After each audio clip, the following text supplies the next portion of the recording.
I wish Bob Ewell wouldn't chew tobacco, was all Atticus would say about it. According to Miss Stephanie Crawford, however, Atticus was leaving the post office when Mr. Ewell approached him, cursed him, spat on him, and threatened to kill him. Miss Stephanie, who, by the time she had told it twice, was there and had seen it all, passing from passing by from the jitney jungle she was, Miss Stephanie said Atticus didn't bat an eye, just took out his handkerchief and wiped his face, and stood there and let Mr. Ewell call him names wild horses could not bring her to repeat. Mr. Ewell was a veteran of an obscure war. That plus Atticus's peaceful reaction probably prompted him to inquire, "Too proud to fight? You nigger-loving bastard." Miss Stephanie said Atticus said, "No, too old," and put his hands in his pockets and strolled on. Miss Stephanie said you had to hand it to Atticus Finch. He could be right dry sometimes. Jim and I didn't think it entertaining. After all, I said, he was the deadest shot in the county one time. He could, you know he wouldn't carry a gun, Scout. He ain't even got one, said Jim. You know he didn't even have one down at the jail that night. He told me having a gun around's an invitation to somebody to shoot you. This is different, I said. We can ask him to borrow one. We did, and he said, nonsense. Dill was of the opinion that an appeal to Atticus's better nature might work. After all, we would starve if Mr. Ewell killed him, besides be raised exclusively by Aunt Alexandra, and we all knew the first thing she'd do before Atticus was under the ground good would be to fire Calpurnia. Jim said it might work if I cried and flung a fit, being young and being a girl. That didn't work either. But when he noticed us dragging around the neighborhood, not eating, taking little interest in our normal pursuits, Atticus discovered how deeply frightened we were. He tempted Jem with a new football magazine one night. When he saw Jem flip the pages and toss it aside, he said, "What's bothering you, son?" Jem came to the point. "Mr. Ewell." "What has happened?" "Nothing's happened. We're scared for you, and we think you ought to do something about him." Atticus smiled wryly. "Do what? Put him under a peace bond?" "When a man says he's going to get you, looks like he means it." "Well, he meant it when he said it," said Atticus. "Jem, if you can stand in Bob Ewell's shoes a minute, I destroyed his last shred of credibility at that trial, if he had any to begin with. The man had to have some kind of comeback. His kind always does. So if spitting in my face and threatening me saved Maella Ewell one extra beating, that's something I'd gladly take. He had to take it out on somebody, and I'd rather it be me than that house full of children out there. You understand?" Jim nodded. Aunt Alexandra entered the room as Atticus was saying, "We don't have anything to fear from Bob Ewell. He got it all out of his system that morning." "I wouldn't be so sure of that, Atticus," she said. "His kind would do anything to pay off a grudge. You know how those people are." "What on earth could Ewell do to me, sister?" "Ooh, something furtive," Aunt Alexandra said. "You may count on that." "Nobody has much chance to be furtive in Maycomb," Atticus answered. After that, we were not afraid. Summer was melting away, and we made the most of it. Atticus assured us that nothing would happen to Tom Robinson until the higher court reviewed his case, and that Tom had a good chance of going free, or at least of having a new trial. He was at Enfield Prison Farm, 70 miles away in Chester County. I asked Atticus if Tom's wife and children were allowed to visit him, but Atticus said no. "If he loses his appeal," I asked one evening, "what'll happen to him?" "He'll go to the chair," said Atticus, "unless the governor commutes his sentence. Not time to worry yet, Scout. We've got a good chance." Jem was sprawled on the sofa reading Popular Mechanics. He looked up. It ain't right. He didn't kill anybody, even if he was guilty. He didn't take anybody's life. You know, rape's a capital offense in Alabama, said Atticus. Yes, sir, but the jury didn't have to give him death. If they wanted to, they could have given him 20 years. Given, said Atticus. Tom Robinson's a colored man, Jem. No jury in this part of the world's going to say, we think you're guilty, but not very, on a charge like that.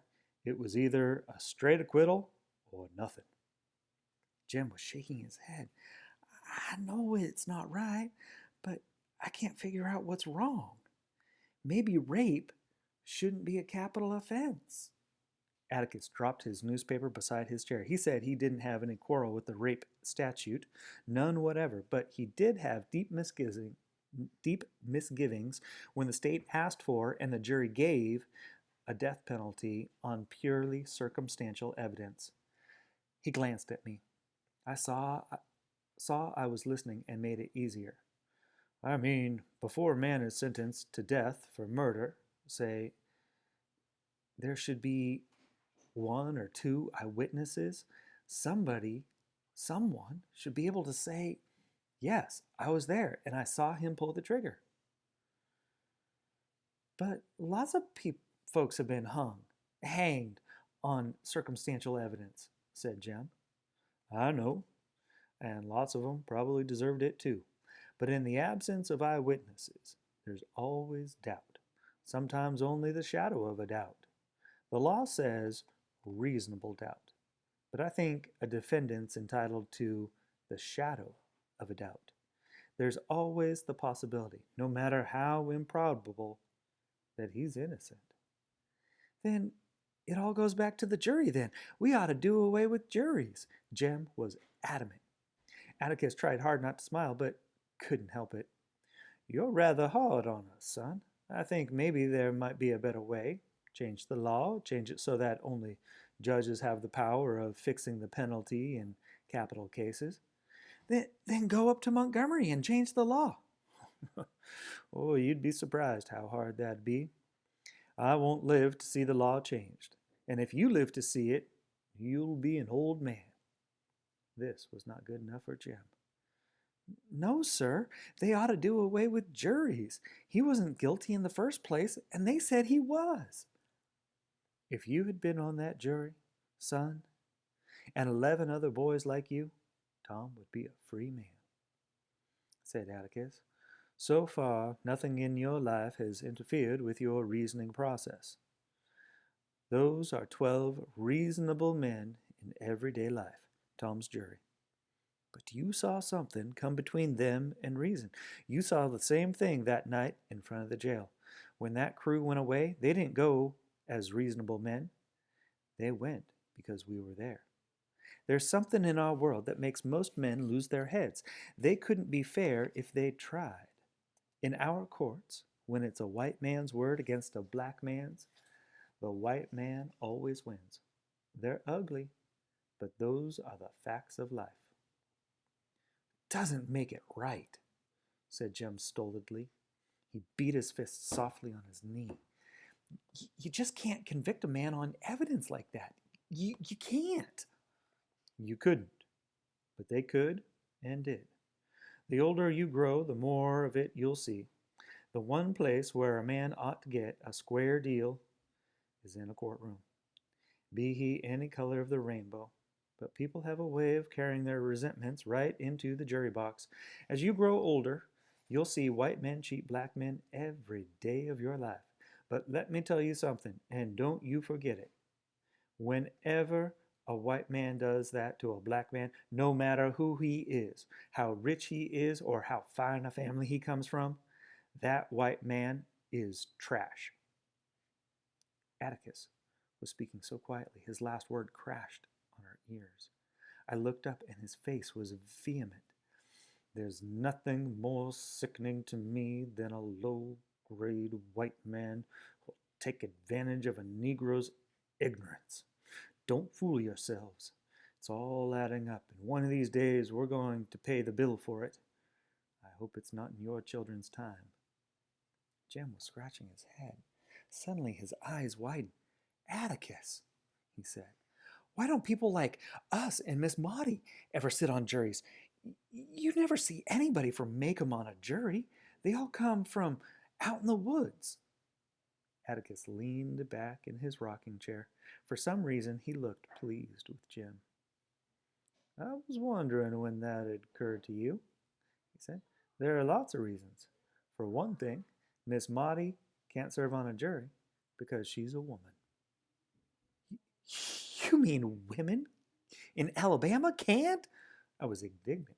I do. I guess it's to protect our frail ladies from sordid cases like Tom's. Besides, Atticus grinned, I doubt if we'd ever get a complete case tried. The ladies be interrupted to ask questions. Jim and I laughed. Oh, Miss Maudie on a jury would be impressive. I thought of old Mrs. Dubose in her wheelchair. Stop that rapping, John Taylor. I want to ask this man something. Perhaps our forefathers were wise. Atticus was saying, with people like us, that's our share of the bill. We generally get the juries we deserve. Our stout Maycomb citizens aren't interested in the first place. In the second place, they're afraid. Then they're afraid? Why? asked Jim. Well, what if, say Mr. Link Dees had to decide the amount of damages to award, say, Miss Maudie, when Miss Rachel ran over her with a car? Link wouldn't like the thought of losing either lady's business at his store, would he? So he tells Judge Taylor that he can't serve on the jury because he doesn't have anybody to keep store for him while he's gone. So Judge Taylor excuses him. Sometimes he excuses him wrathfully. Well, what would make him think either one of them stopped trading with him? I asked. Jim said, ooh, Miss Rachel would, Miss Maudie wouldn't. But a jury's vote's secret, Atticus, our father chuckled. Oh, you've many more miles to go, son. A jury's vote's supposed to be secret. Serving on a jury forces a man to make up his mind and declare himself about something. Men don't like to do that.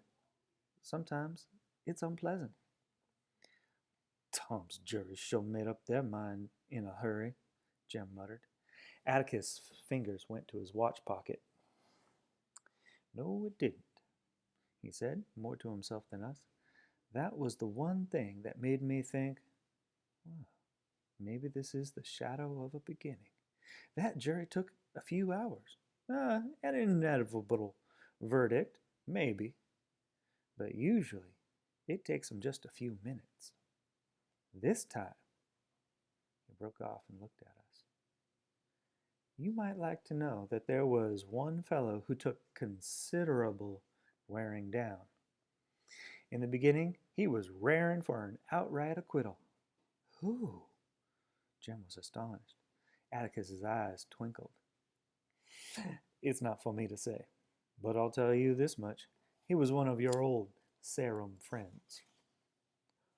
One of the Cunninghams? Jim yelped. One of... I didn't recognize any of them. You're joking. He looked at Atticus from the corners of his eyes. One of their connections. On a hunch, I didn't strike him. Just on a hunch. Could have, but didn't. Golly Moses, said Jim reverently. One minute they're trying to kill him, and the next they're trying to turn him loose. I'll never understand those folks as long as I live. Atticus said you just had to know them. He said the Cunninghams hadn't taken anything from or off of anybody since they migrated to the New World. He said the other thing about them was once you earned their respect, they were for you tooth and nail. Atticus said he had a feeling, nothing more than a suspicion, that they left the jail that night with considerable respect for the Finches. Then, too, he said, it took a thunderbolt plus another Cunningham to make one of them change his mind. If we'd had two of that crowd, we'd have had a hung jury. Jim said slowly, You mean you actually put On the jury? A man who wanted to kill you the night before? How could you take such a risk, Atticus? How could you? When you analyze it, there was little risk. There's no difference between one man who's going to convict and another man who's going to convict, is there? There's a faint difference between a man who's going to convict and a man who's a little disturbed in his mind, isn't there? He was the only uncertainty on the whole list. What kin was that man to Mr. Walter Cunningham? I asked. Atticus rose. Oh, stretched and yawned.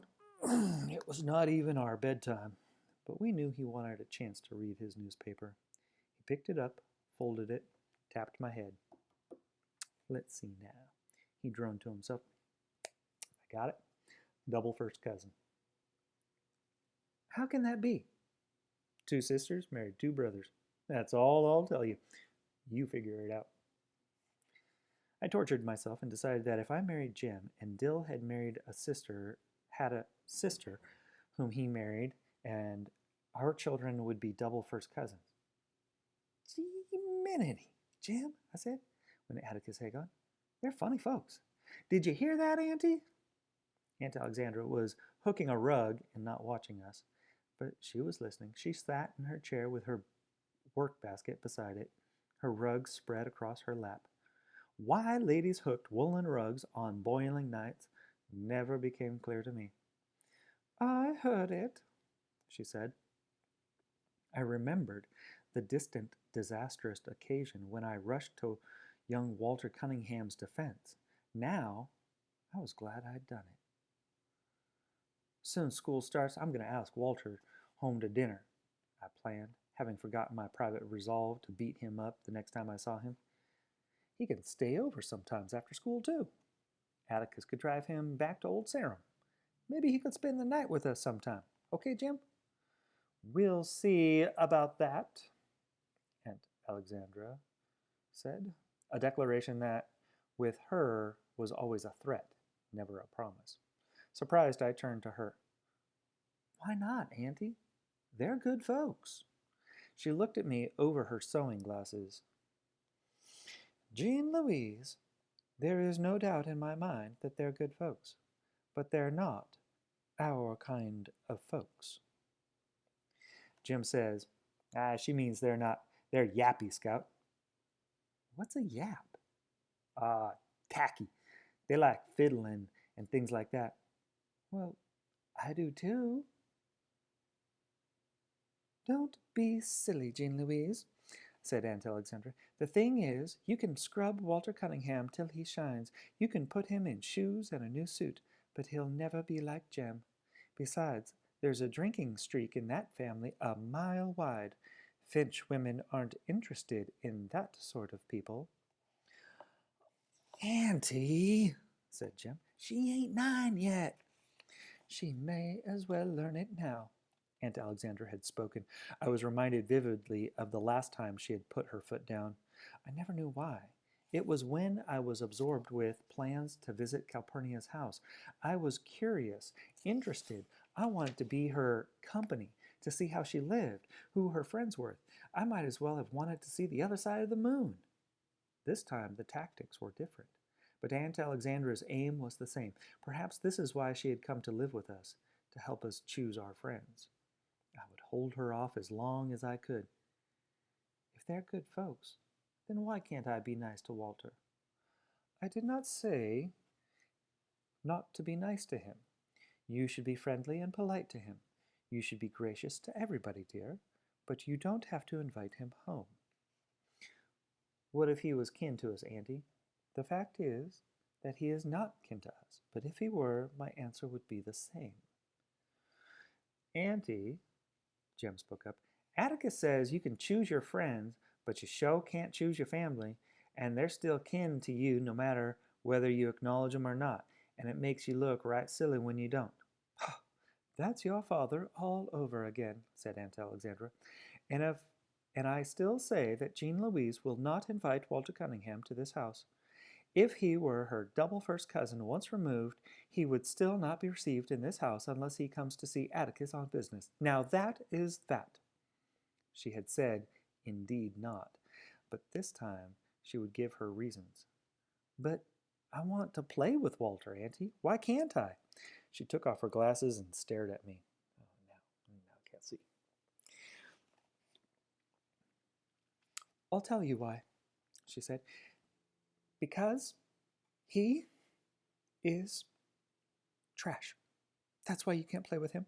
I'll not have you around him, picking up his habits, learning Lord knows what.